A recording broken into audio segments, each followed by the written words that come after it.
رب اشرح لي صدري ويسر لي أمري واحلل عقدة من لساني يفقهوا قولي ربي يسر ولا تعسر وتمم بالخير.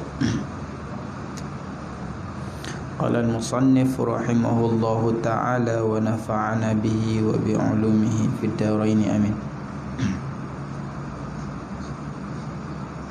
فتح المعين. وينجس قليل الماء وهو دون القلتين حيث لم يكن واردا بوصول نجس إليه يرى بالبصر المعتدل غير معفو عنه في الماء ولو معفو عنه في الصلاة. Baik, habis dulu tentang air mujawir dan air mukhalid. Sekarang masuk pula benda yang najis pula. Kalau benda suci masuk dalam air, maka tak lari daripada sama ada mujawir atau mukhalid. Kalau benda najis masuk dalam air, jadi ada beberapa perbahasan. Ada kadang-kadang najis itu dimaafkan, kadang-kadang tak dimaafkan. Kadang-kadang air tu sikit, kadang air tu tak, air tu banyak. Kadang berubah dan kadang tak berubah. Di sini dia kata wa yanjusu qalilul ma.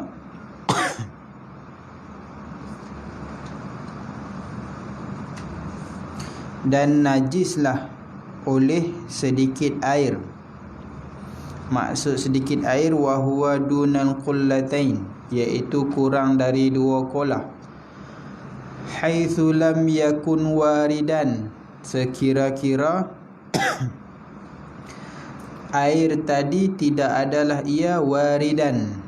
Lam yakun ay alma, tidak adalah ia air waridan, datang.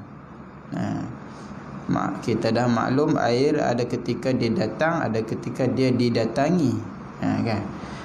Air datang maknanya kita curah air ke tempat yang kita nak basuh itulah. Contohnya pakaian. Sampai najis ilaih kepadanya, yakni kepada air yang sedikit tadi, qalilul ma ataupun ma'ul qalil.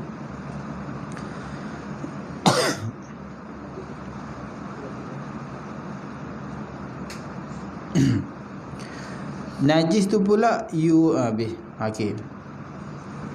Dia ada beberapa qaid disebut di dalam hasyiah. Tengok di hasiluhu. Hasiluhu tu dobit yang penting. Di mana-mana kitab fiqh dia akan bincang pada bab air ghusalah. Air ghusalah ni maknanya air basuhan. Bila kita basuh kain, air yang berpisah ataupun yang ada di kain itu dipanggil air ghusalah. Apa dobit air ghusalah ni? Macam mana kita nak kira dia najis ke tak najis? Tengok di hasiluhu tu. Dia kata pertama, annahu idza waradal ma. Syarat dia mesti warada, air tu datang. Itu pertama. Alal mahallin najis, ke atas tempat najis lah. Apa-apa sajalah tempat najis tu, sama ada kain ataupun benda lain. Walam yanfasil anhu, dan air itu tak bercerai daripadanya, daripada mahal. Maknanya air tu masih lagi di kain. Kalau kita juruh air di kain, air tu duduk di kain tu, bukan berpisah lagi. Duduk kain tu serap dia, tebal. Air yang di kain tu, apa hukum air yang di kain? Fahuwa tahirun mutahhirun. Hukum dia air tu suci, tak najis, mutahhirun, lagi menyucikan. Maknanya selagi air di kain segitulah cuti, tak ada masalah. Yang kedua, fa inin fasala. Tadi lam yanfasil. Kalau infasal pula macam mana? Bercerai, air tu dah terpisah dari kain. Pertama bercerai, ataupun pertama datang air, kedua bercerai, walam yataghayyar, dan tidak berubah. Yang ketiga, air tu mesti tak berubah sifat dia. Warna tak berubah, rasa dan bau pun tak berubah. Walam yazid waznuhu, dan tidak bertambah wazannya, berat timbangan air tadi, ba'da tibari ma ya'khudhuhul mahal, setelah diambil kira qadar ma tu, yakni di sini air lah, ataupun kita kata qadar ya'khudhuhu, yang telah mengambil akannya, akan ma yakni qadar air, al mahal oleh mahal, tempat basuhan tadi. Jadi yang keempat, wazan tak bertambah setelah kita tengok ataupun kita ambil kira kain tadi menyerap air, begitu. Wa tahural mahal, dan yang kelima mestilah suci pakaian tadilah. Kalau kita bincang sekarang mahal di sini pakaian, maknanya pakaian tu mesti suci. Jadi ada 5 qaid ini. Kalau ada fahuwa tahir ghairu mutahhir. Jadi air ghusalah itu hukum dia suci tapi tak menyucikan. Untuk buat suci boleh tak? Tak boleh. Tapi air itu tak najis. Berapa syarat? 5. Ayat tu mesti datang dari atas, dia mai ke pakaian dan dia dah bercerai. Bila bercerai pun tak berubah color, jernih juga, warna, rasa, bau tak berubah, dan tak bertambah apa wazan. Contoh ni agak-agak bukannya kita ukur tepat, tapi kalau kita nak ukur tepat, kita ukur lah. Jadi ayat tu contohnya 1 liter air kita jurus di satu kain tola, kita basuh. Ayat tu bercerai, daripada kain tola kita buat satu tadahan. Dapat 1 liter balik tak? Kalau dapat 1 liter balik, najis lah. Sebab apa? Bila kita jurus kain tola, tentu kain tu serap. Agak-agak bila 1 liter kita 1 liter air, kain tu serap banyak mana. Tengok besar kain lah kan. Kalau kain tu besar, banyak ada serat. Kalau kain tu kecil, dia kecil lah. Contohnya kita kata kain ni dia akan serap air lebih kurang 300 ml. Baki lagi 700, betul tak? Jadi lepas dia serap 300, dia akan dapat baki 700. Maknanya kalau kita tadah dapat 700, air tu suci sebab tak bertambah. Tapi kalau tiba-tiba jadi 800, 900, maknanya bertambah. Maknanya dia ada bercampur dengan satu benda daripada kain tadi lah. Mungkin ayat kencing ke apa agak kita basuh tu bercampur dengan kain tu. Dan juga mestilah tahural mahal, dan syarat last mestilah kain tadi suci. Kalau kain tadi tak suci, segala ayat yang kita curus tu duk najis sampai suci. Okey, ayat last tu suci. Macam tu. Sebab air hak kena hak najis tu semuanya mutan najis. Fa in fuqida wahidun min hadhihi alquyud fa huwa najis. Maka jika luput satu daripada kaid-kaid ini, hukum dia najis. Contohnya berubah, contohnya bertambah, contohnya mahal dia tu najis lagi, ataupun air tu maurud. Air tu kita celup dalam besen, kita ambil kain celup, kain ni najis ni, kita celup, hukum air itu adalah mutan najis. Ini dalam mazhab kita Syafi'i lah, mu'tamad begitu. Dan kita dah bahas dulu dalam Bajuri, ada juga pendapat yang mengatakan warid dan maurud sama ada ayat datang ataupun ayat duk bawah, kita celup dia tak ada masalah. Sebab tu tak boleh celup-celup, itu mu'tamad lah, celup-celup tak boleh. Dan pendapat mazhab lain, Maliki, lebih mudah pada bab ayat ni. Selama mana ayat tu bersih, jernih ataupun tak berubah, kita kata suci lah. Tak kira lah jatuh najis, tak jatuh najis, kan? Jatuh, walaupun jatuh tai cicak ke apa, ayat tu jernih lagi, suci lah. Itu pendapat mazhab lain lah, dan juga aqwal lah. Tak ada masalah mana-mana pun yang nak pakai, sebab itu pendapat ulama belakang. Cuma yang penting kita tahu untuk kita pegang.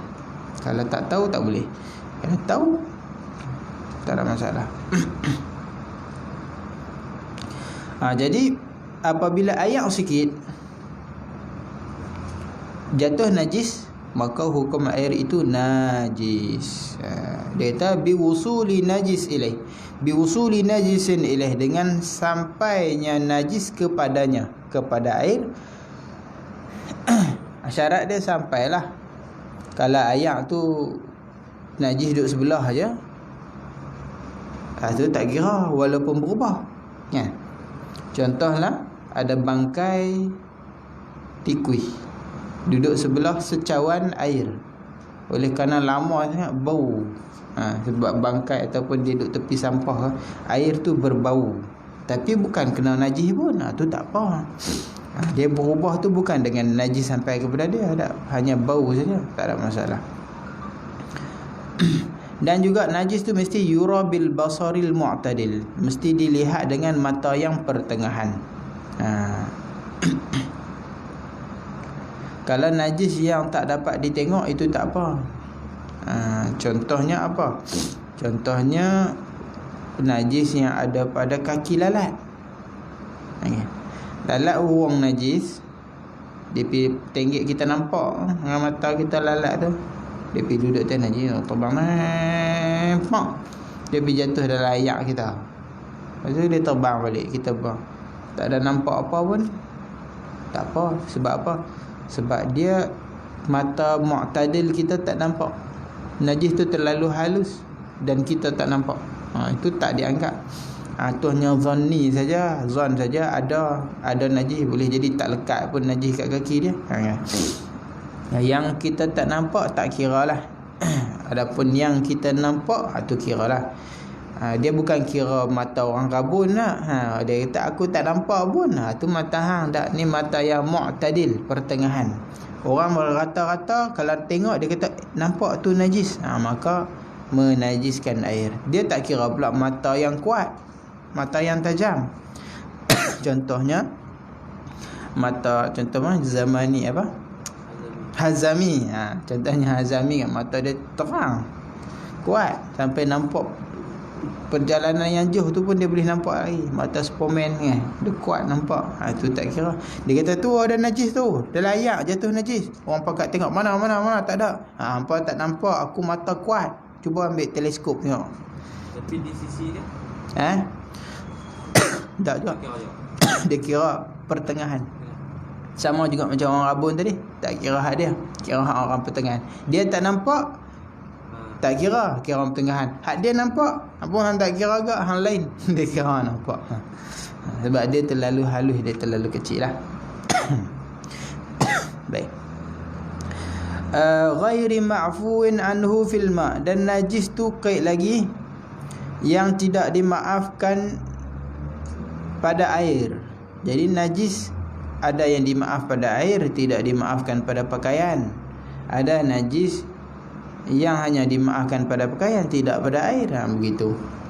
Walau ma'fuwan anhu fi solat, walaupun dimaafkan di dalam solat. Contoh apa? Contohnya darah. Darah sedikit dimaaf pada pakaian. Ada darah kan? Darah ni ada banyak perbincangan dia. Kalau semata-mata darah lah, semata-mata darah sikit tak ada masalah. Walaupun pecah sengaja ke apa ke, buh ke apa, tak ada masalah. Yang penting sedikit. Sedikit darah ajnabi yang bukan darah mughalladzah, bukan anjing babi, itu dimaafkan pada pakaian. Kalau baju kita tengok, Allah ada darah. Kita zaman lah ni mudah nak basuh, jadi payahlah kita kata baju orang yang ada darah, melainkan mungkin sikit, itu tak apa, dimaafkan. Zaman dulu-dulu mungkin ialah nak basuh pun payah kan, kadang kena darah tu dia tak basuh dah. Kadang-kadang baju tidur pakai baju tu lah. Waktu tidur tu ada nyamuk, ada netang ni, tampak lekat darah dia. Itu dimaafkan. Takat sikit-sikit tak apa. Hatta darah kita pun dimaafkan. Tapi pada bab air tak dimaafkan. Air yang sikit jatuh setitik darah, walaupun sikit, tak dimaafkan, tak boleh. Tak dimaafkan. Akas dalam bab air, air yang sedikit jatuh bangkai najis, kecuali bangkai yang tak mengalir darah kan, macam cicak tu kecil. Nanti dia ada bahas belakang ni. Tu dimaafkan pada air, tapi tak dimaafkan pula pada sembahyang, pada pakaian. mayat ada bangkai cicak, itu tak dimaafkan. Dia terkalih di situ. Ada sebahagian dimaafkan hanya pada air, ada sebahagian hanya dimaafkan pada pakaian. Jadi pada air kalau jatuh darah tak dimaafkan, hukumnya najis.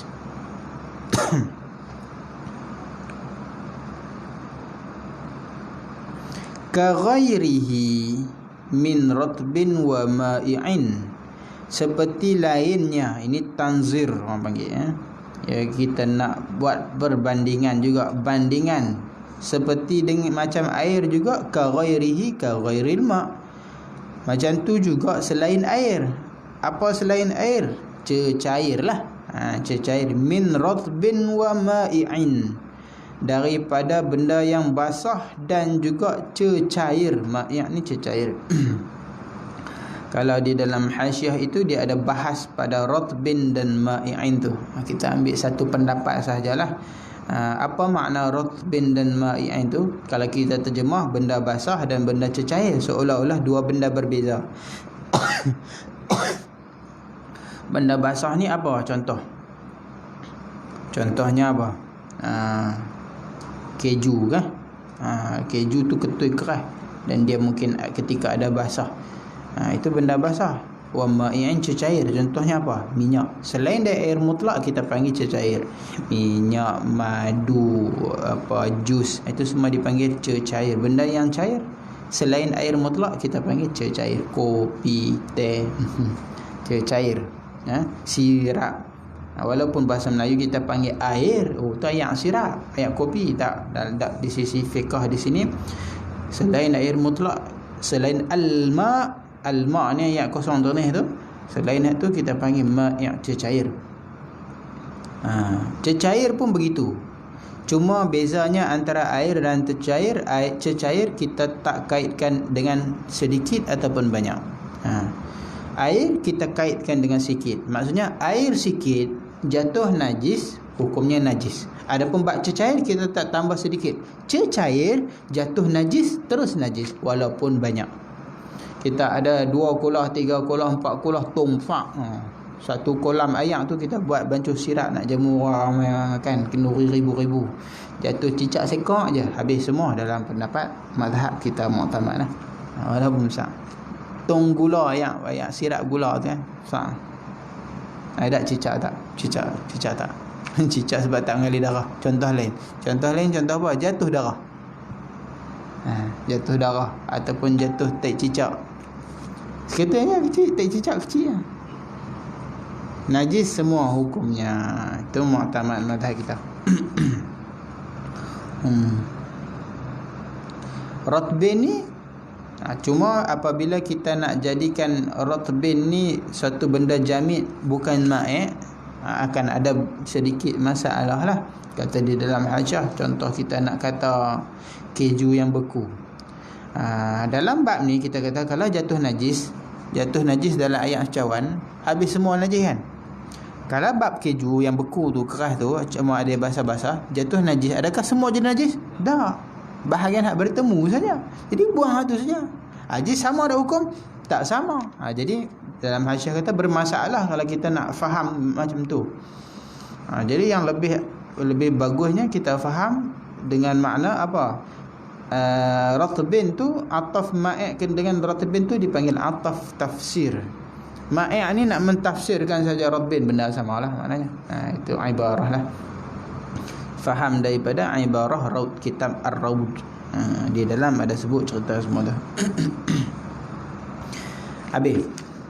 Wa in kathura, walaupun banyak walaupun banyak ni pada lain daripada air tadilah, maknanya ma'i' tadi walaupun banyak. Sebab bila dia banyak maka dia sebab dia tidak ada kekuatan untuk menolak najis. Itu. Dia tak ada kekuatan untuk menolak najis. Adapun air dia ada kekuatan untuk menolak najis. Bila air tu banyak, tak najis. Kita ada 2 kulah air, jatuh tek cicak, tak berubah tak apa. Jatuh bangkai, tak berubah tak apa. Dia ada kekuatan untuk menolak najis. Tapi kalau sirap, ayak gula kenduri tu, satu tong yang besar, jatuh walaupun tak cicak kecil, najis. Dia tak ada kekuatan untuk menolak najis. La biwusuli maitatin la dama li jinsihi sa'ilun 'inda syakki 'udwin minha. Tidak, ini istisna lah. Ada kecuali juga, bukan semua najis, semua bangkai masuk jadi najis tak. Dia kata tidak dengan sampai ataupun jatuhnya maitatin, satu bangkai, la dama li jinsiha, yang tidak ada darah bagi jenisnya, sa'ilun yang mengalir. Li jinsiha, sebahagian kitab dia hanya tulis la dama sa'ilun. Di sini la dama li jinsiha, ini lebih afdal, lebih aula, kata muhasyi lah, kata Syatak, dia kata ini lebih afdal takbir macam tu. Sebab apa? Sebab begini. Sebab yang kita tengok itu adalah pada jenis, bukan pada individu binatang, seekor-seekor binatang tu. Kita tengok kalau jenis dia jenis binatang yang tak mengalir, maka kita hukum darah tak mengalir. Kalau jenis dia jenis binatang yang mengalir, kita hukumkan dia darah mengalir walaupun dia sendiri akas daripada jenis dia. Nah, contohnya begini. Cicak dia bagi contoh ka aqrabin wa wazagh. Contohnya macam aqrab, kalajengking, dan wazagh, cicak. Cicak jenis dia adalah binatang yang tak mengalir darah. Maknanya bila dia mati, jatuh dalam ayak cawan, cawan sikit ni. Ni sikit ayak sikit, tak cukup 2 gelas. Jatuh dalam ni. Ataupun dalam cerita cicak men, dia minum kopi, cecair. Jatuh cicak dalam ni. Jadi menajiskan tak ayak kopi dia? Tak menajiskan. Sebab apa? Tu bangkai. Ada pengecualian, bangkai yang tak mengalir darah. Maksud tak mengalir darah ketika inda syaqqi 'udwin minha, bila kita koyak ataupun putih badan dia, tak ada darah yang macam tu mengalir, tak ada. Adalah darah macam tu, adalah di badan dia darah, tapi dia tak mengalir. Dan cicak tadi kita tengok pada jenis dia, bukan pada diri dia.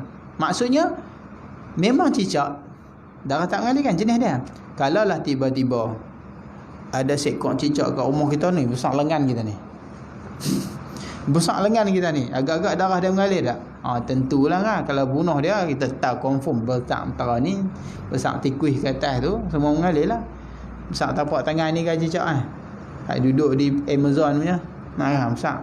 Dia jenis cicak ke bukan? Kalau kita kata ya dia jenis cicak, termasuk juga macam cicak. Maknanya kalau dia jadi bangkai, dia jatuh dalam kolah ulang timba, cedok dia kelak, hukum lagi masih suci. Ini hukum hukum ayat tu masih suci. Begitu juga akas tikus, mengalir darah tak? Jenis dia mengalir darah. Tiba-tiba anak tikus kecil, dia beranak-beranak kelak, anak tikus kecil tak mengalir darah. Bila mati pun tak mengalir darah. Kita bunuh anak tikus, mati, terputih kepala, tengok darah tak mengalir, kita sapu-sapu kaki, tiba-tiba jatuh di dalam timba. Binatang tak mengalir darah, jatuh dalam air sikit, hukum apa? Asal tak najis. Tapi di sini hukum najis tak? Najis. Sebab apa? Sebab jenis tikus, jenis darah mengalir. Sebab tu dia kaitkan li jinsiha. Nak tengok bahasa dalam tu ada falau furida anna laha tu. Kita tengok di situlah. Kalau kita difardukan, ditakdirkan anna laha daman yasil, dia tu darah mengalir, wa jinsuha laisa lahu dhalik, tapi jenis dia tak, ulhiqat bih, disamakan dengan jenis dia. Maksudnya wala yadurru uquha fi, maka tak mudarat. Dia darah mengalir macam cicak besar tadi, tapi jenis dia tak mengalir. Samakan dengan jenis dia, maka tak mudarat dengan dia jatuh. Ataupun akas atau fardu anna laisa laha damun yasid, dia tak ada mengalir, tapi wajin suha lahu dhalik, tapi jenis dia mengalir. Contoh dia macam tikus dan anak dia tadi, darrau maka mudarat. Sebab kita tengok pada jenis, dia bagi contoh ka aqrabin, kalajengking, wa wazarin, dan cicak. Itu semua kecil lah, zon kita lah, kita zon. Kalau kita syak, boleh tak kita kerat badan dia, cek eksperimen. Ni binatang ni kerap jatuh dalam bilik ayak kita ni, jatuh ke sana jatuh ke sini. Dalam rumah kita banyak binatang, kita tak tahu. Boleh tak kita nak potong dia, kerat dia? Kalau kita qasad nak ta'zib dia, nak siksa dia, semata-mata itu haram, tak kira lah pendapat siapa pun. Kalau kita kata nak geram aku dia ni, mai sini tengah hidup-hidup tu kelepan kita hiris dia, tak boleh. Qasad kita ta'zib itu hukum dia haram, kita nak mengazab dia haram. Tapi kalau kita nak eksperimen, kita tak tahu binatang ni kerap duk jatuh ni, saat mati jatuh dalam timba saat nanti jatuh. Ni mengalir ke tak mengalir? Payahlah ayak jenis angkut pakai dalam telaga ni. Kalau payah tak apa, buang je lah, kita buka payah. Ni jenis orang jenis pakai telaga ni, tak larat dia tak. Jadi ada dua pendapat. Satu pendapat kata boleh, satu pendapat kata tak boleh. Imam Ramli kata boleh, dia mengikut pendapat Imam Al-Ghazali. Imam Al-Ghazali kata boleh, Imam Ramli setuju dengan pendapat Imam Al-Ghazali. Sebab apa? Berhajat. Sekali tu je lah, bukan tiap-tiap kali dia nak test tak. Sekali tu binatang ni test tengok, test oh tak mengalir, aku tahu dah. Itu dipanggil hajat. Macam umpan ikan. Dia ta'zib apa saja binatang tak boleh naknya. Ta'zib apa saja binatang tak boleh. Kecuali kalau dia dah mati tak apalah. Syekh Ustaz Rafi'i tak bagi tu bagi Rafi'i tak bagi mancing. Sebab apa? Ikan tu siksa ikan. Dia tak bagi, dia tak usah lah, kita lain lah. Dia hati dia lembut sekali. Tapi ikan tu nak buat macam mana? Macam mana lagi cara kita nak tangkap macam tu lah. kita cakap udang. Cakap udang tu Allah A'lam lah kan. Udang tu Allah A'lam. Kalau katak tak boleh lah. Katak sebab ada larangan bunuh, dia binatang dilarang bunuh. Tapi kalau udang tu Allah A'lam. Sebab kita nak jadikan dia umpan kan, Allah A'lam. Kita bukan nak qasad ta'zib dia, tapi Allah A'lam lah. Sebab ta'zib ni binatang memang tak boleh. Hatta cicak pun kan, cicak kalau kita nak bunuh tak boleh siksa dia, kena bunuh tu. Bahkan kalau diberi ganjaran bunuh cicak, tapi kalau bunuh sekali, pukul sekali hilang, dia tak mati-mati lagi, hilang, dia kurang. Sekali bunuh tak mati lagi, kurang pahala tu. Sebab bunuh tu dalam hadis mengatakan kalau kamu nak bunuh fa ahsinu qatlah kan, maka perbaiki cara perbunuhan kamu. Nak sembelih binatang cara baik. Tak ada tok guru pun duk sebut tentang masalah mancing tak boleh. Tapi Ustaz Rahim kata tak payahlah kata. Tapi katak Ustaz tak bagi dulu kan, Ustaz dah sebut dulu tak boleh. Sebab katak ni dia muhtaram, dia tak boleh bunuh dia. Adapun udang Allah A'lam. Udang sebab nak jadikan dia umpan, Allah A'lam, tak tahu. Adakah ada pengecualian? Nanti kita cuba cari cek tengok.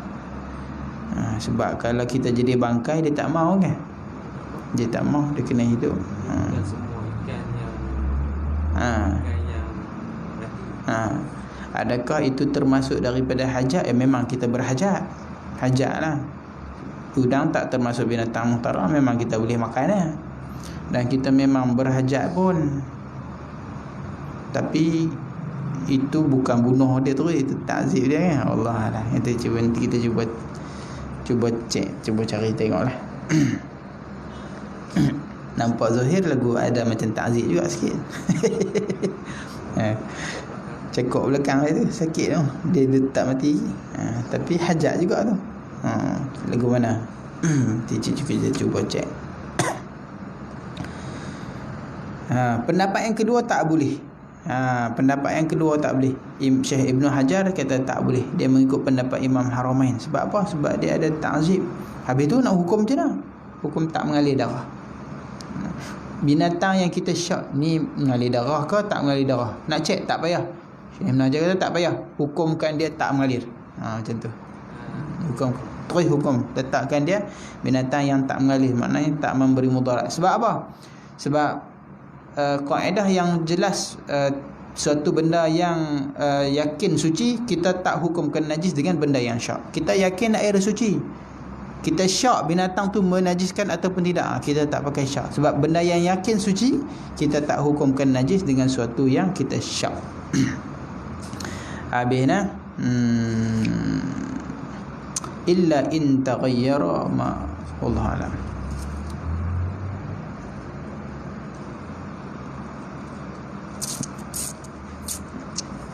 Minhaj sikit nah. Orang kakak mengaji juga.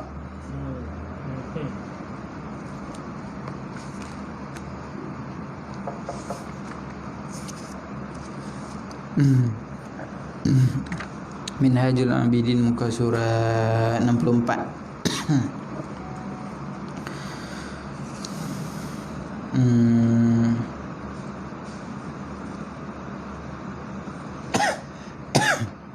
Jadi apabila seorang hamba tadi dia dah sampai 7 Aqabah itu, maka ketika itu dia berada di arasatil mahabbah. Dia duduk di halaman cinta. Dia antara dia dengan Tuhan ada penuh perasaan cinta. Kemudian dia jatuh juga berada di dalam kebun ridwan, taman kejinakan, dan juga kita kata hamparan kesukaan. Dan juga dia ini menjadi hamba yang hampir kepada Allah. Ini bila dia dapat 7 Aqabah tu dah dipenuhi. Dan juga lagi kata musannif Imam Al-Ghazali, katanya wa majlisil munajati, wa majlisil munajah, dan dia akan berada di dalam majlis munajat. Munajah, berbisik-bisik lah. Kita kata munajat ni apa? Berbisik-bisik dengan Tuhan. Malam-malam itu dia akan berbisik-bisik dengan Tuhan. Dia akan sentiasa berada dalam majlis munajat, berbincang, berbisik-bisik lah kan, bersembang. Orang-orang yang macam ni, mereka akan dapat kelazatan munajat. Waktu tu, waktu sunyi-sunyi tu mereka seronok, mereka nak bermunajat, nak bersama dengan Tuhan. Sebab di sepertiga malam tu waktu antara kekasih dengan kekasih dia. Dia cerita orang bercinta dunia pun sama juga. Tengah-tengah malam ni mereka tak tidur. Betul tak? Orang cinta, orang lain dah tidur dah. Kata orang tua-tua, dia kata orang hak tak boleh tidur malam ni dua aja. Orang hak ada masalah dengan orang hak bercinta. Orang ada masalah, duk fikir masalah dia tak boleh tidur, dengan orang bercinta pun dia tak boleh tidur juga. Macam cerita Laila Majnun ni. Kalau boleh depa nak malam tu panjang, la ya lailatul ya naumazul. Itu syair dia lah. Wahai malam panjanglah, ya naumazul, wahai tidur hilanglah. Dia punya bersyair. Sebab apa? Sebab malam ni tak ada orang kacau, dia aja. Begitu juga dengan Tuhan. Apabila dia kasih pada Tuhan tu, dia nak bersama Tuhan di waktu yang orang tak ada ganggu. Bila? Sepertiga malam. Wa nailil khila'i wal karamat, dan juga dia mencapai pakaian khila'. Khila' ini maknanya hadiah lah, hadiah pakaian tu. Dan juga kemuliaan khila', jamak daripada khil'ah, pakaian-pakaian pembesaran. Apabila kita jumpa raja, orang hebat-hebat, maka raja dulu-dulu dia akan hadiahkan kepada kita ni satu persalinan pakaian-pakaian tu. Itu dipanggil khil'ah. Jadi Allah hadiahkan kepada kekasih dia ni satu pakaian yang maknawi. Satu pakaian yang maknawi, yang orang tak ada, yang orang tak nampak, tapi mereka dapat. Wal karamat, dan juga mereka mendapat karamah. Karamah, orang dah sampai 7 Aqabah ini, dia tak sampai 7 Aqabah lagi pun sebahagiannya Allah dah beri dah.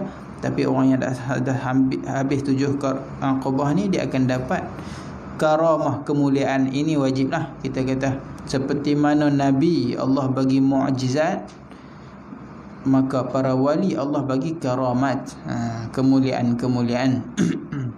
Dan hakikat karamah tu disebut di dalam syarah, dia kata apa sebenarnya karamah tu apa? Dia kata husulul istiqamah wal wusul ila kamalih, itu karamat. Dia boleh istiqamah, berada tetap di dalam keadaan dia tu, dia dah berada di satu tempat yang mulia, maka Allah istiqamahkan dia berada di situ. Itu karamah. Kadang-kadang orang dah sampai tempat mulia down balik, sebab kita naik turun kan.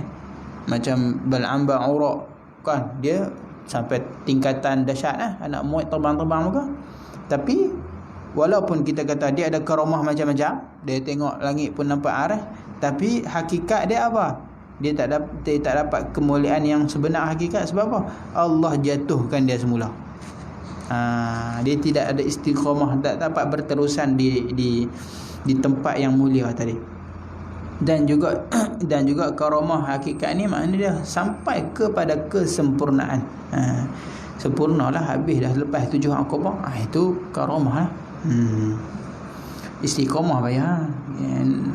Kalau boleh istiqamah tu, sebab tu orang kata al-istiqamah alful karamah kan. Istiqamah itu 1000 keramat Bandingkan dengan keramat terbang, keramat nu, keramat ni, keramat nu, tak boleh lawan 1000 keramat mencarikan adat tu bersamaan dengan kita boleh istiqamah bangkit sembahyang malam, istiqamah baca Quran. Jadi orang yang boleh istiqamah dalam ibadah ni lebih elok daripada dia dapat 1000 karamat. Sebab apa? Boleh jadi dapat 1000 karamah tu pun macam-macam, boleh dia jadi tiba-tiba satu masa dia, aku ni hebat. Jadi hancur. Sebab itu istiqamah itu adalah alful karamah. Dan benda ini ulama kata kalau orang tu boleh dapat karamah, mencarikan adat dan sebagainya, maka kita kena tengok dia kembali karamah ni kepada 2 perkara. Dia kata pertama iman yang sahihah, dan kedua dia mengikut sunnah nabawiyah. Kalau tak ada pada 2 benda ni, tak usah duk heran dengan keramat dia tu lah. Sebab boleh jadi itu bukan karamah, itu kerasnya keramat. Boleh jadi itu istidraj dan sebagainya.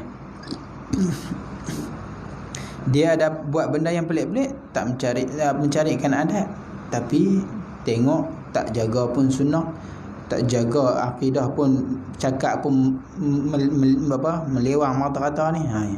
Itu kita kita berundur diri daripada dia lah. Walaupun orang-orang lah ni dia tengok pelik-pelik, semua dia nak suka kan. Bukan kata karamah, tak payah karamah, sembang saja pun dia seronok dah. Sembang 7 lapis langit tinggi tu, seronok dah. Sembang dahsyat-dahsyat, duit dia ni dahsyat saja. Tapi kita tengoklah sunnah dia macam mana, akidah dia macam mana. Kalau sahih kedua-dua tu, insya-Allah dia betul. Kalau tak sahih kedua-dua tu, takut dia pun ditipu lah. Dia ditipu, orang lain ikut pun tertipu juga. Kata Arif Billah, dia kata bukannya kita kata laisa syan min tatwil lahul ard. Bukannya apa karamat ni kelakuan dia melipat bumi dah. Bukan hal tu. Tapi apa yang kita nak lipat apa?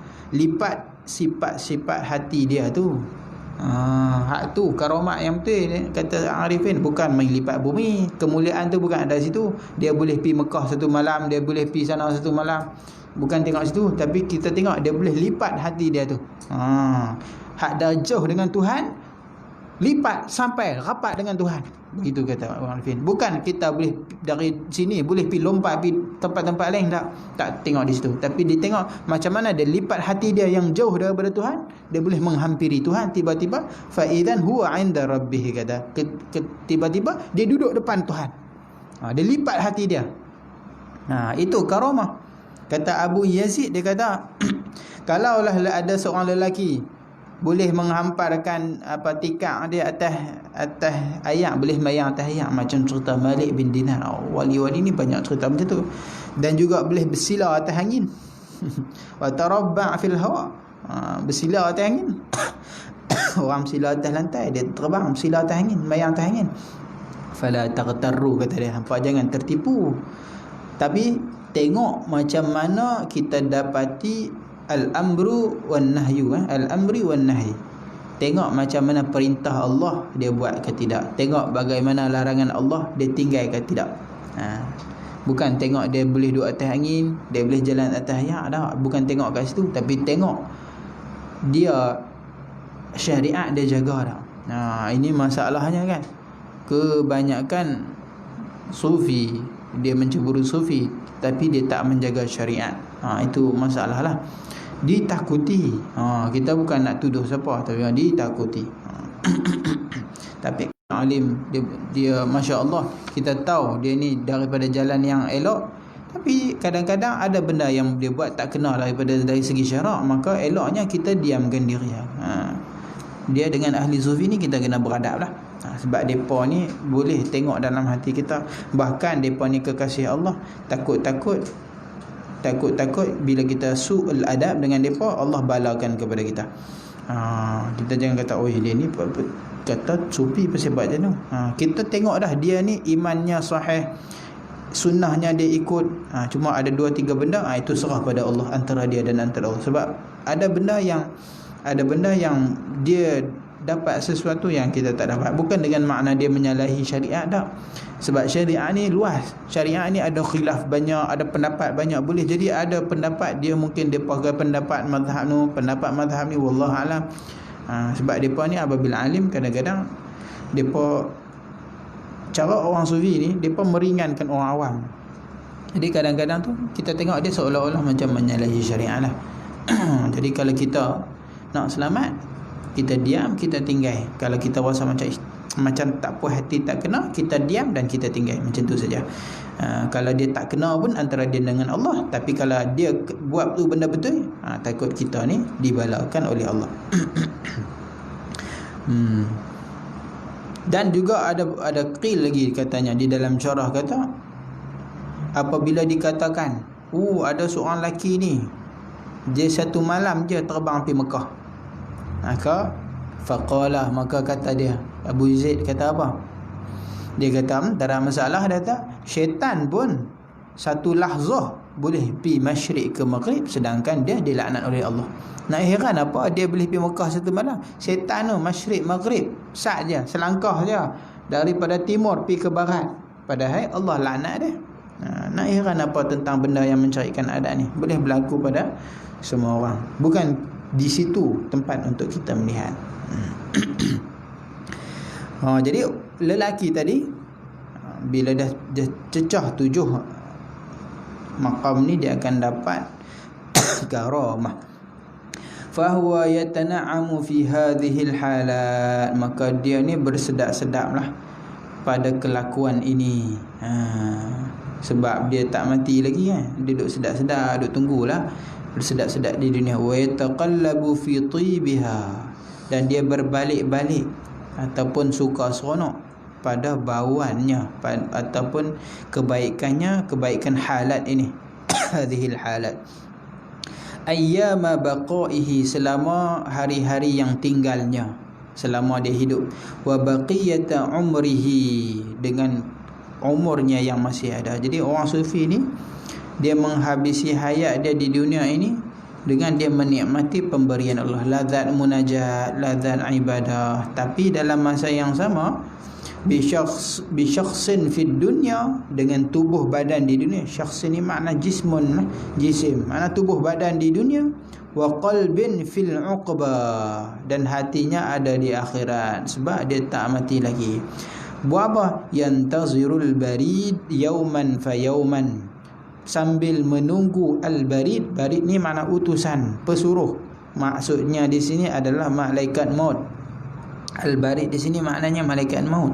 Sambil duk tunggu malaikat maut, yauman fa yauman hatta yamallal khalqa kullahum, sehinggalah dia berasa jemu makhluk semua. Allah, lambatnya kita bila nak bertemu dengan kekasih ni, kita berasa lama. Bila nak jumpa, bila lah nak sampai. Hati ni duk seronok dah, seronok nak bertemu dengan kasih, tapi lambat je berasa. Cemuh ya, duduk di tempat seronok pun cemuh. Kita begitulah. Lebih-lebih lagi kalau kita ni duduk di satu tempat perantauan kan. Bila time nak balik itu, Allah, Kita berasa seronok dah. Walaupun waktu tu ada keseronokan yang lain, kita tak berasa dah. Hati kita ni duk bayang ya Allah, rumah. Duk ingat rumah, duk ingat keluarga, duk ingat ni, duk ingat ni. Dunia ni dengan akhirat ni satu perjalanan yang panjang. Jadi dia akan rindu, dia kuat. Allah, nak balik dah, teringat nak balik. Macam budak-budak rasalah. Kalau budak-budak rasa nak balik cuti time ngaji ni okey, tak ada apa lagi, tak cuti lagi.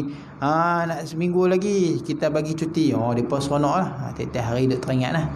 Teringat nak telefon mak lah, nak bagi tahu, tak sabar-sabar nak bagi tahu mak dapat cuti, nak balik. Itu bila nak kembali kepada tempat tu, dia akan rasa rindu yang tazid. Dia sentiasa menunggu-nunggu sampai dia rasa cemuit. Walaupun orang dah tengah seronok tu, bawa pergi mana-mana pun tak mau dah, sebab hati dia dengan akhirat. Wa istaghdirad dunya, dan dia menganggap keji, menganggap keji dunia ni, membilang keji dunia ni. Wa yahinna ilal mauti, dan dia berasa rindu kepada mati. Orang-orang Islam ni dia ajak dengan rindukan mati. Sebab itulah kita kata Islam tak boleh dikalahkan dengan perang. Sebab Islam ni dia ajar bahawa mati itu satu benda yang indah. Semua hak pergi perang rindukan kematian. Islam. Sebab tu depa tak boleh nak menang. Tengok dalam sejarah Islam zaman Nabi, tengok pula sejarah Islam perang zaman salib, sehingga dijatuhkan oleh Salahuddin Al-Ayyubi. Banyak kan selepas sahabat ni bila mana dia mendengar satu hadis daripada Nabi, yang Nabi kata kebangkitan akhir zaman akan datang daripada anak-anak bangsa timur. Timur belah mana timur? Timur banyak. Timur Madinah ni China, Malaysia, Indonesia, Rusia, belah-belah ni timur sebelah. Maka sahabat kata kita Islamkan mereka. Maka bermulalah kita kata sahabat-sahabat ni dia buka Turki, buka pakat berebut nak buka. Sebab apa? Nak membuktikan hadis Nabi. Nabi kata kebangkitan dari timur. Depa pakat buka. Yahudi depa pun tahu hadis Nabi. Depa kata kebangkitan sebelah timur, kita hancurkan. Hak mana hak dah dibuka, depa pun perang. Zaman Yahudi ni perang. Hak mana hak dah buka, depa rampas balik. Sampai dah akhir sekali jadi perang Salahuddin Al-Ayyubi tu, depa kalah. Dan depa sedang satu benda, plan kita tak boleh lagu ni. Kita tak boleh hancurkan dengan peperangan, sebab depa ni semua cintakan mati. Jadi macam mana nak buat? Kita serang dari dalam. Maka depa buat satu organisasi yang merancang untuk merosakkan dari dalam, yang dipanggil Orientalis ni. Sebab tu Malaysia, Indonesia depa pekat main jajah. Mula-mula Islam dah mai, tiba-tiba depa pula mai. Pasal apa depa nak mai? Satunya kekayaan kan, dan satu lagi depa nak kafirkan kita semua. Sampai kelar tak berhenti-berhenti. Pasal apalah depa suka sangat kacau orang timur ni? Pasal apalah depa suka sangat hantar padri, hantar macam-macam nak rosakkan akidah kita. Sebab apa? Depa takut janjian Nabi, depa akan dikalahkan dengan kebangkitan orang dari timur. Timur tu mana tak tahu. Sebab tu pekat lawan usahalah. Di Malaysia pun ada wakil, di China pun ada wakil. China tu sahabat dah sampai. Sebab apa? Buat apa sahabat susah-susah? Sahabat tak pergi ke sebelah barat. Sebab apa? Sebab Nabi kata sebelah timur. Kita tak payah susah-susah sebelah barat. Sebab apa? Tak ada. Takkan naik belah barat. Kita main sebelah timur. Sahabat pakat buka belah timur. Sehingga kan di China tu apa?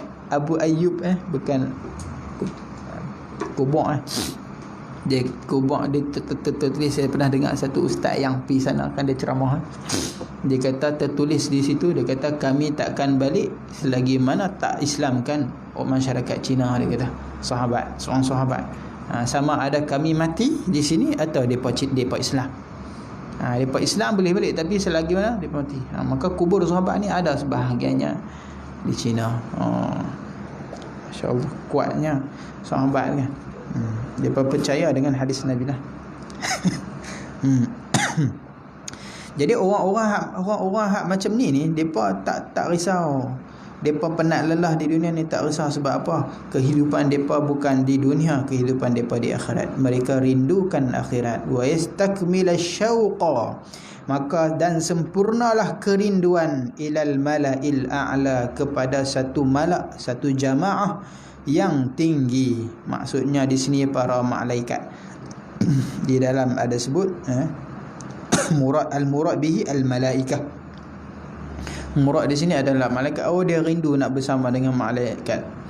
Faidha, maka tiba-tiba tengah duk rindu ni, tiba-tiba huwa, dia itu bi rusuli rabbil alamin ilaihi, maka tiba-tiba dia berjumpa dengan utusan-utusan Tuhan. Duk rindu, utusan pun mai sampai depan dia. Yariduna alaih, datang mereka itu ke atasnya. Malaikat pakat mai kepada dia. Birrauhi warraihan, dengan kita kata apa? Dengan rahah ni kerihatan rahmat dan keluasan dan kelepasan. Kalau di dalam disebut ar-rahah war-rahmah was-si'ah wal-faraj, itu makna ar-rauh, bukan dengan ruh bukan ruh, tapi baca dengan ar-rauh. Rauh ini maknanya kita kata kerihatan, war-raihan, dan juga dengan haruman syurga. Oh my, depa ni bila malaikat mai seronok. Seronok utusan yang nak bawa depa pi. Allah depa ni seronok dah. Di dunia tak ada apa. Kita ni duduk di dunia, kita dapat nikmat, kita dapat susah. Tuhan bagi rasa saja. Berasa apa? Rasa supaya kita tahu bahawa oh macam ni nikmat, oh macam ni susah. Bukannya nikmat yang betul lagi, bukannya susah yang betul lagi, tapi nak bagi tahu aja. Sedap dah, seronok dah. Ke akhirat lagi seronok. Susah dah, sakit dah. Ke akhirat aku ada lagi hak sakit. Nak bagi tahu. Takat tu saja. Kat dunia ni ujian untuk kita, dan dia nak bagi tahu kita ada nikmat hak lebih daripada. Seronok kan? Seronok. Kat syurga tu lagi lebih. Tuhan bagi kepada kita nikmat anak-anak, tapi Tuhan kata di syurga ada wildan. Tuhan bagi kepada kita nikmat isteri. Kat syurga ada banyak bidadari. Kat dunia hang boleh 4 dia, paling kuat kalau hang tera. Kalau hang tera hang boleh 4. Tu pun hang kena bergaduh dulu lah nak dapat nombor 2. Tapi kat syurga tak payah bergaduh apa. Allah dah cabut perasaan cemburu. Allah kurniakan bidadari yang banyak. Bidadari cukup banyak. Masa pergi pondok Ustaz Ibrahim, Ustaz Ibrahim buat suat apa, dia duk menyembang pasal kahwin. Ustaz Ibrahim kata, "Sana, kalau orang tanya pasal apa ustaz-ustaz ni suka sembang pasal kahwin Sebab apa? Sebab Allah memang sediakan benda tu di syurga, benda tu benda baik. Nabi kata an-nikah sunnatul anbiya wa syi'arul awliya. Nikah tu sunnah Nabi, baik tak? Sunnah Nabi baik. Syiarul awliya, lambang para awliya, para wali, baik tak? Baik. Tu ustaz sembang pasal kahwin ni benda baik tak? Baik. Pasal apa tak baik pula? Pasal apa orang kata ustaz ni kerja nak sembang kahwin? Pasal apa tak baik pula? Benda tu sunnah Nabi. Itu pemikiran yang harus dibasuh. Pemikiran kita ni banyak yang tak kena sebenarnya. Banyak sangat yang tak kena lah. Ialah kalau hak sembang hak pelik-pelik tu, ya tak baik kan? Tapi benda tu bukannya benda yang tak baik. Jadi nikmat-nikmat di dunia ni banyak. Nikmat harta, Allah bagi harta. Sonok tak jadi kaya? Sonok, ada rumah besar. Kalau boleh nak besar lagi. Kalau kaya lagi, dia buat 2-3 biji. Hak tak ada harta pun, tengok orang ada harta pun, sonoknya dia ni kaya, besarnya. Rumah dia sampai 2-3 biji. Kereta 2-3-4 biji. Buat apa banyak-banyak? Semua ada banyak belaka, besar-besar. Tuhan kata, sonok lah. Hang baru tengok sonok. Kalau hang ada, lagi sonok. Aku sediakan di syurga ni rumah. Bukan takat rumah, istana besar-besar. Beribu-ribu istana nak buat boleh. Hak hang semua. Luas dia, langit dia adalah langit, lantai dia bumi. Luas langit dan bumi ni syurga satu untuk kita. Luas langit dan bumi hanya untuk kita. Bukan satu manjung seterak je hak kita tak. Luas langit dan bumi semua hak kita. Tuhan nak bagi tahu kat kita, seronok nikmat di dunia, kat akhirat lagi banyak. Awaknya tak rindu. Awaknya tak rindu kan? Rindulah. Tapi depa ni lebih kepada rindu kepada cinta. Cinta nak berjumpa dengan Tuhan. Bila cinta dengan Tuhan ni dia tak pandang dah lain. Tapi Tuhan sediakan benda tu nak menarik kita ni, nak tarik kita hak mula-mula ni supaya dekat dengan Tuhan. Tuhan umpan, Tuhan bagi, memang Allah bagi, tapi tak Tuhan bagi nikmat dunia ni untuk permulaan saja. Macam mana mak ayah bila dia nak latih anak dia jadi orang manusia yang baik, dia upah dulu. Abang tolong mak pergi kedai, mak bagi upah RM1. Abang buat ni, mak upah. Kita ada reward, ganjaran kepada dia. Maka dia akan faham. Budak kecil ni macam tu lah. Lama dia dah terbiasa. Kita akan ajak pula lah dengan ikhlas dan sebagainya. Dan bila dia dah ada sifat-sifat yang baik, insya-Allah dia akan tolong mak dia. Dah tak minta upah dah, takkan nak minta RM1 lagi, umur 20 dah. Abang pergi beli santan ni, mai RM1 lu mak. Ambil umur 20 minta RM1. Tak ada dah kan. Tapi dah biasa macam tu, biasa menolong, biasa dengan mak. Macam tu Tuhan ni dia umpan kita orang-orang awam ni.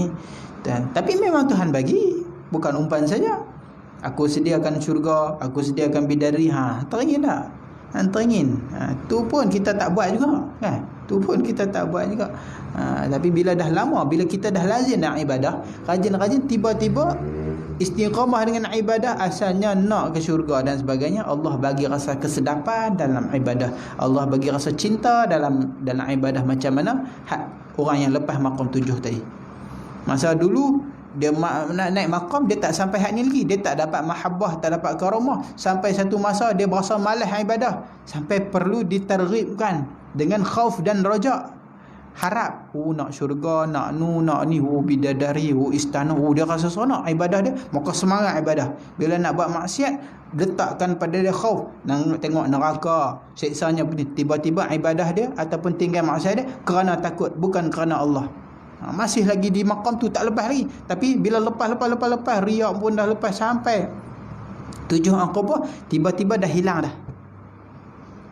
Syahwat dia kepada nafsu, dia teringin daripada dunia kepada syurga, bidadari sebagainya tu hilang dah. Sebab apa? Ketika tu ada satu saja kecintaan, iaitu cinta kepada Allah. Sebab di akhirat nanti kata ulama, orang yang kuat cintanya kepada Allah, maka orang ni banyak selalu boleh melihat Allah.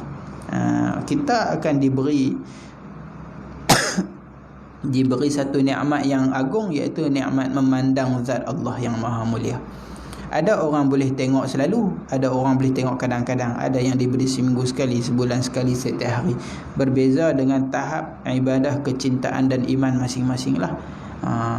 Dia apabila dapat melihat zat yang maha agung ini, fana habis nikmat-nikmat hal lain.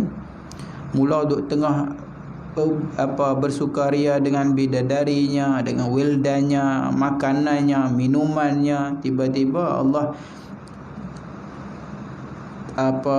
bukakan hijab, dapat memandang zat Allah yang maha mulia, hilang habis. Nikmat hak lain tu macam tak ada apa-apa. Seolah-olah perbandingannya ketika kita nak fahamnya, ketika kita lazat watak dengan isteri tu. Nikmat hak mula ni sedap, sampai gol tak akhir tu, hak tu tertinggi, hak lain ni rasa tak ada apa dah. Itu orang-orang yang beradanya di dalam syurga. Rindu depa, rindu. Jadi bila dah datang ni, datang dengan rauh war rihan wal busyra war ridwan. Busyra yakni berita gembira lah.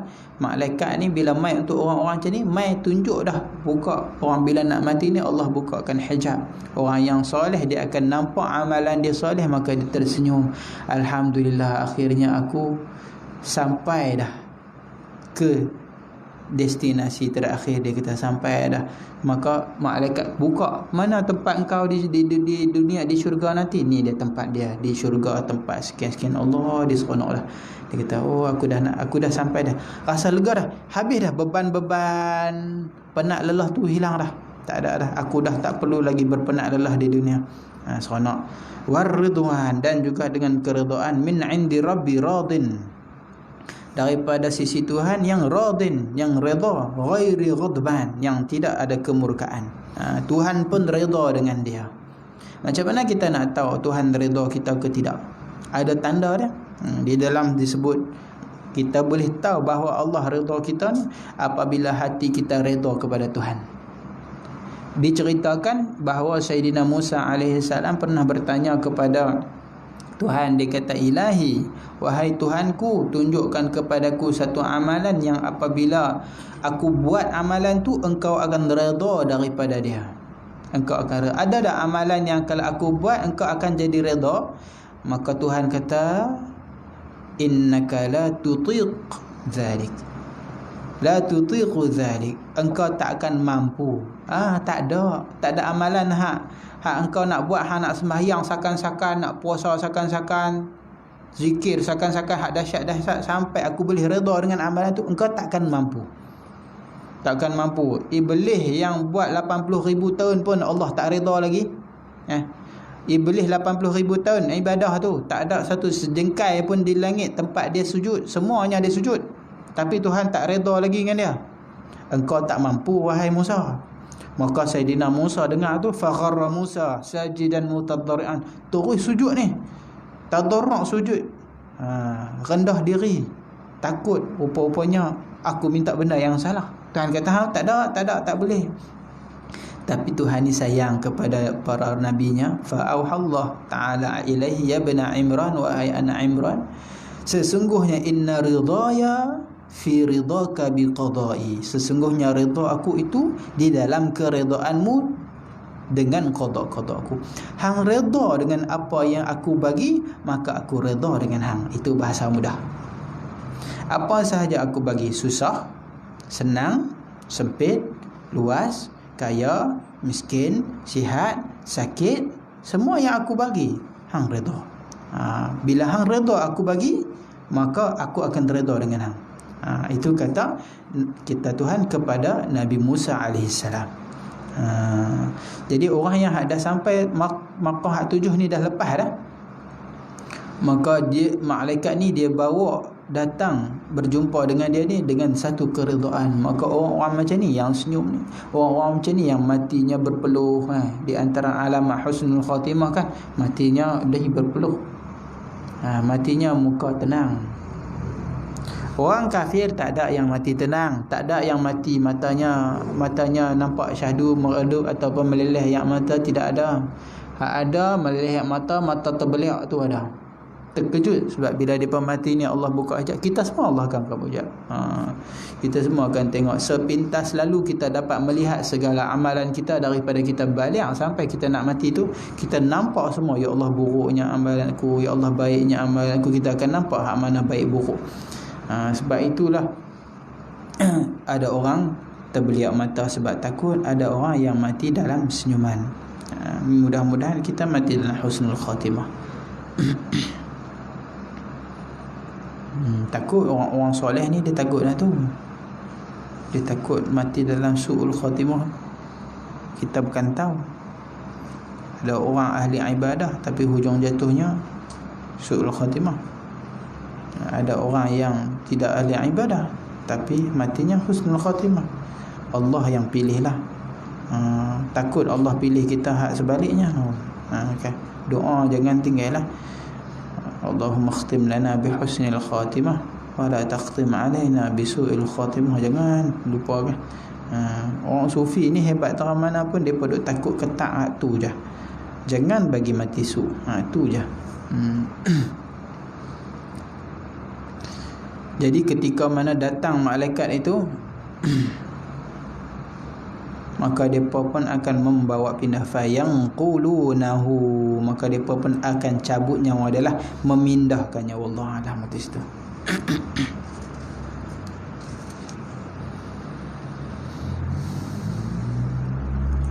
Allah a'lam. Alhamdulillahirabbil alamin wassalatu wassalamu ala Rasulillah wa ala alihi washabbihi wa man walah. Allahumma 'allimna ma jahilna wanfa'na bima 'allamtana waj'alna minal mukhlisin waj'alna minal mukhlisin waj'alna minal muhsin. Allahumma arzuqna qabla al-mauti taubah wa 'inda al-mauti syahadah wa ba'da al-mauti jannatan wa na'imah. Sallallahu alaihi wasallam. Alhamdulillah.